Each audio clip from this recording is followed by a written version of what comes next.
Hello friends, എല്ലാവർക്കും നമസ്കാരം. അപ്പോൾ മഴതോരും മുംബൈയുടെ നാളത്തെ ഒരു സൂപ്പർ ഹിറ്റ് പ്രമോ വിശേഷത്തിലേക്ക് എല്ലാവർക്കും സ്വാഗതം. അങ്ങനെ വൈജ അലീനയെ വിളിച്ചു വരുത്തിയിരിക്കുകയാണ്. അതിനുശേഷം എന്താ മേഡം എന്നൊക്കെ ചോദിച്ചപ്പോഴേക്കും അല്ല, ഞാൻ ചില കണക്കുകളൊക്കെ കൂട്ടുകയാണ്. ഹോസ്പിറ്റലിൽ ഒത്തിരി ചിലവായല്ലേ? ഒത്തിരി ചിലവായി. സാറില്ലായിരുന്നെങ്കിൽ ഒരു പക്ഷേ കഷ്ടപ്പെട്ടു പോയാനായിരുന്നു. സാറുള്ളത് രക്ഷപ്പെട്ടു. സാറുള്ളത് കൊണ്ട് രക്ഷപ്പെട്ടു എന്ന് എത്രയായെന്നറിയാമോ? 1,00,000 മേളായി നിന്റെ ഹോസ്പിറ്റൽ ബില്ല്. ഇതൊക്കെ നീ എങ്ങനെ ഇനി വീട്ടും? നീ എപ്പോഴും തിരിച്ചു തരാൻ പോകുന്നത്? അയ്യോ മാഡം, എൻ്റെ കയ്യിൽ ഇല്ല. നീ ജോലി ചെയ്യുന്നുണ്ടല്ലോ, നിന്റെ ശമ്പളത്തിൽ നിന്ന് പിടിച്ചോളാം. അയ്യോ, അപ്പം മേഡം അല്ലേ പറഞ്ഞത് എന്നെ പിരിച്ചുവിടാനായിട്ട് പോകുന്നത്? ശരിയാണല്ലേ, ഞാൻ ആലോചിക്കട്ടെ. നിന്നെ പൈസ തരാതെ പിരിച്ചുവിടാനായിട്ട് പറ്റില്ലല്ലോ. ഞങ്ങൾക്ക് ചിലവായ പൈസകൾ മുഴുവനും ഞങ്ങൾക്ക് കിട്ടിയേ മതിയാവുള്ളൂ. അതുകൊണ്ട് അത്ര പെട്ടെന്നൊന്നും നിന്നെ പിരിച്ചുവിടാനായിട്ട് പറ്റില്ല ലീന. അപ്പോൾ ഈ മാസത്തെ ശമ്പളം അല്ലേ? അപ്പോൾ ഈ മാസത്തെ ശമ്പളം കുറച്ച് തന്നു കഴിഞ്ഞിട്ടുണ്ടെങ്കിൽ പിന്നെ ബാക്കി എത്രയുണ്ടാകും എന്നൊക്കെ ഈ കാൽക്കുലേറ്ററിൽ വൈജി ഇങ്ങനെ കൂട്ടിക്കൊണ്ടിരിക്കുക. ഇതൊക്കെ വൈജിയുടെ കാട്ടായവും കാര്യങ്ങളൊക്കെ കണ്ടു കഴിഞ്ഞപ്പോഴേക്കും അലീനയ്ക്ക് ശരിക്കും പറഞ്ഞ ചിരിയാ വന്നത്. തൻ്റെ അമ്മയാണല്ലോ ഈ കാണിക്കുന്നത് എന്നൊക്കെ ആലോചിച്ചാ നമ്മുടെ അലീനയ്ക്ക് ചിരി. ഇങ്ങനെ അലീന വൈജയെ തന്നെ കണ്ണെടുക്കാതെ ഇങ്ങനെ നോക്കി നിൽക്കുകയാണ്. എടീ അലീന, പറഞ്ഞൊക്കെ ഓർമ്മയുണ്ടല്ലോ? ഇപ്പം കാര്യങ്ങളെല്ലാം മനസ്സിലായല്ലോ? കറക്റ്റ് മാസം ആ ശമ്പളം മുഴുവൻ ഇങ്ങോട്ട് തന്നേക്കണം. ഞങ്ങൾക്കങ്ങനെ പൈസ ഒന്നും ഒരു വേലക്കാരിക്ക് വേണ്ടി കളയാനൊന്നും പറ്റിയൊന്നുമില്ല.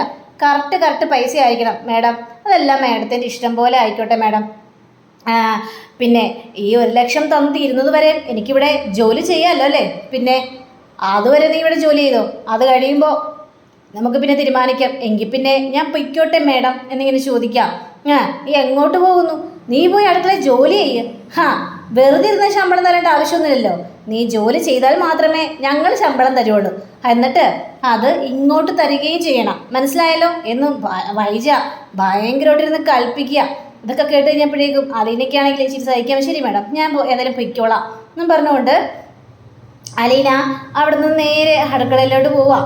അപ്പോൾ അടുക്കളയിലോട്ട് ഇങ്ങനെ പോയി കഴിഞ്ഞപ്പോഴേക്കും ഇങ്ങനെ എന്തൊക്കെ ഇനി ചെയ്യണം? ഒരുപാട് അങ്ങനെ സ്ട്രെയിൻ ചെയ്യാൻ പറ്റില്ലല്ലോ, ഒത്തിരി നേരം നിൽക്കാനും പറ്റില്ല. അങ്ങനെ എന്തെങ്കിലുമൊക്കെ ചെയ്യാം എന്നൊക്കെ വിചാരിച്ച് അലീന അടുക്കളയിൽ കുറേ ജോലികളെല്ലാം ചെയ്യാം. അപ്പോഴാണ് കൃഷ്ണയുടെ വരവ്. അപ്പോൾ കൃഷ്ണ നോക്കി കഴിഞ്ഞപ്പോഴേക്കും അലീന ചേച്ചി ഇരുന്ന് ജോലി ചെയ്യുന്നു. ചേച്ചി എന്താ ചേച്ചി കാണിക്കുന്നത്? ചേച്ചി ഇവിടുന്ന് കുക്ക് ചെയ്യാണോ? പിന്നെ അല്ലാതെ വേറെ ആര് ചെയ്യാനാ മോളെ? ചെയ്യണ്ടേ, ചെയ്തല്ലേ മതിയാവുള്ളൂ. ഞാനിവിടുത്തെ ജോലിക്കാരിയല്ലേ. ഇത് കഴിഞ്ഞപ്പോഴേക്കും വേണ്ട, ചേച്ചിയുടെ ഡോക്ടർ എന്താ പറഞ്ഞിരിക്കുന്നത്? റെസ്റ്റ് എടുക്കണമെന്നല്ലേ? എന്നിട്ട് ചേച്ചി ഇവിടെ കിടന്ന് അടുക്കളയിൽ കിടന്ന് പണിയുന്നു അല്ലേ?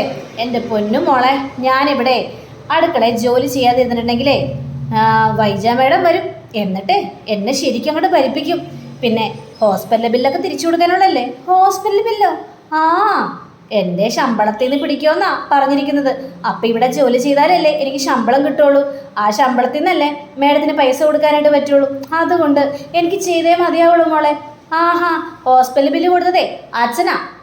അതുകൊണ്ട് ആ കാര്യത്തെക്കുറിച്ചൊന്നും ചേച്ചി സങ്കല്പപ്പെടേണ്ട ആവശ്യമില്ല. പിന്നെ ഇവിടുത്തെ ജോലിയും ചെയ്യേണ്ട കാര്യമില്ല. ഡോക്ടർ എന്താണോ പറഞ്ഞത് അതേപോലെ ചേച്ചി ചെയ്താൽ മതി കേട്ടോ. കൂടുതൽ കാര്യങ്ങളൊന്നും പറയല്ലേ ചേച്ചി. എൻ്റെ പൊന്നു മോളെ വേണ്ട. എങ്കിൽ പിന്നെ ഞാൻ ചെയ്യാം, ഞാൻ ചേച്ചിയെ സഹായിക്കാം. നീയോ? നല്ല കാര്യമായി. നിനക്കതിന് വല്ലതും ഉണ്ടാക്കാനൊക്കെ അറിയാവോ? പിന്നെ എന്താ, ഞാനൊക്കെ കുറേ ഉണ്ടാക്കും ചേച്ചി. ഞാൻ കുറച്ചൊക്കെ പഠിച്ചിട്ടുണ്ട്. ചേച്ചി ഇങ്ങോട്ട് മാറി എന്നും പറഞ്ഞുകൊണ്ട് നമ്മുടെ കൃഷ്ണയാണെങ്കിൽ കറി എന്തൊക്കെയോ ഉണ്ടാക്കുക. അപ്പോൾ കൃഷ്ണയുടെ ആ ഒരു സ്നേഹവും ഇതൊക്കെ കണ്ടു കഴിഞ്ഞപ്പോഴേക്കും നമ്മുടെ അലീന ഇങ്ങനെ കെട്ടിപ്പിടിച്ചുകൊണ്ട് നിൽക്കുകയാണ്. മിടിക്കുകയാണല്ലോ, എല്ലാം ഉണ്ടാക്കാൻ അറിയാമല്ലോ. പിന്നെ ചേച്ചി എന്നെക്കുറിച്ച് എന്താ വിചാരിച്ചത്? എനിക്ക് നന്നായിട്ട് തന്നെ ഉണ്ടാക്കാൻ അറിയാം ചേച്ചി എന്നും പറയാം. അപ്പോഴാണ് ദാ വരുന്നു വൈജ ഈ ഒരു കാഴ്ച കാണുക. അലീന ചെന്ന് കൃഷ്ണയെ കെട്ടിപ്പിടിക്കുന്നതും കൃഷ്ണ ഇരുന്ന് കുക്കിംഗ് ചെയ്യുന്നതും ഒക്കെയാണ് വൈജ കാണുന്നത്. ഇത് കണ്ട വൈജയ്ക്ക് കലി വരികയാണ്. എടി കൃഷ്ണേ എന്ന് പറഞ്ഞിട്ട് വിളിക്കണം. എന്താ അമ്മേ, എന്താ വിളിക്കുന്നത്? നീയാണോ ഇവിടെ കുക്ക് ചെയ്യുന്നത്? അതെ, ഞാൻ തന്നെ കുക്ക് ചെയ്തത്. നിന്നോട് ആര് പറഞ്ഞു കുക്ക് ചെയ്യാൻ ഇവിടെ ഉണ്ടല്ലോ, പിന്നെ നീ എന്തിനാ കയറിയത്? അമ്മേ, എന്തൊരു ചോദ്യം അമ്മേ. അലീന ചേച്ചിക്ക് റെസ്റ്റ് വേണ്ടേ? അലീന ചേച്ചിയോട് റെസ്റ്റ് എടുക്കാനാണ് ഡോക്ടർ പറഞ്ഞിരിക്കുന്നത്. അപ്പോൾ പിന്നെ അലീന ചേച്ചി കുക്ക് ചെയ്തിട്ടുണ്ടെങ്കിൽ എങ്ങനെയാ ശരിയാവുന്നത്? അപ്പം ഒന്ന് ആലോചിച്ച് നോക്കിക്കണ്ടേ. അതൊന്നും എനിക്കറിയേണ്ട കാര്യമൊന്നുമില്ല. ഇവിടുത്തെ വേലക്കാരിയാണ് അവൾ, നീ ഇവിടുത്തെ വേലക്കാരിയല്ല. ഞാനിവിടെ കുക്ക് ചെയ്തെന്ന് വിചാരിച്ച് ഒരു നഷ്ടവും സംഭവിക്കാനായിട്ട് പോകുന്നില്ലമ്മേ. അമ്മ നമ്മുടെ പാട് നോക്കിപ്പോ. ഞാൻ ഇന്ന് അലീന ചേച്ചിയെ സഹായിക്കും.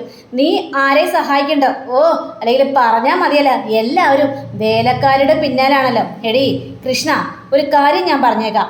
വേലക്കാരിയെ വേലക്കാരിയുടെ സ്ഥാനത്ത് നിർത്തണം, അല്ലെങ്കിൽ അവർ തലേ കയറി നിരങ്ങും. ലാസ്റ്റേ നമ്മുടെ ബെഡ്ഡിൽ കയറി കിടക്കേണ്ട അവസ്ഥയായിരിക്കും ഇവൾക്ക് വരാനായിട്ട് പോകുന്നത്. ഇതൊക്കെ കേട്ട് കഴിഞ്ഞപ്പോഴേക്കും അലീനയ്ക്ക് ഭയങ്കര സങ്കടം തോന്നുകയാണ്.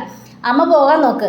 അമ്മ എന്തൊക്കെ പറഞ്ഞാലും ഞാൻ ഏതായാലും വരാൻ പോകുന്നില്ല, നിന്നോടൊക്കെ പറഞ്ഞിട്ട് കാര്യമില്ല എന്നും പറഞ്ഞ് വൈജി അവിടെ നിന്ന് പോവാ. അപ്പോൾ ചേച്ചി ഒന്നും കാര്യമാക്കട്ടെ ചേച്ചി. ദേ, അല്ലെങ്കിലും അമ്മയുടെ സ്വഭാവം എന്താണെന്ന് ചേച്ചിക്ക് അറിയാലോ, അതുകൊണ്ട് ഇത് കൂടുതൽ കാര്യമാക്കാനായിട്ട് നിൽക്കണ്ട എന്നൊക്കെ അവിടെ സംസാരിക്കണം. അതൊന്നും ഞാൻ കാര്യമൊക്കെയിട്ടില്ല മോളെ.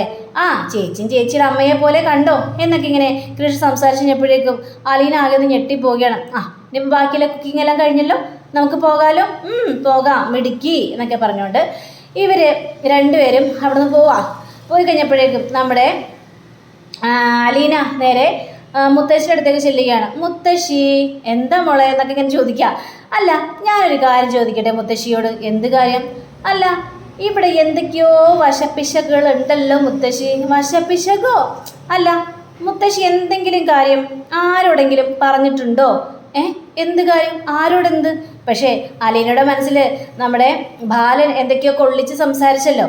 സ്വന്തം വീട് പോലെയാണ്, സ്വന്തം ആൾക്കാരെ പോലെയാണ് ഇവള് കാണുന്നത് എന്നൊക്കെ ഡോക്ടർമാരോടും ബാക്കിയുള്ളവരോടൊക്കെ സംസാരിച്ചല്ലോ.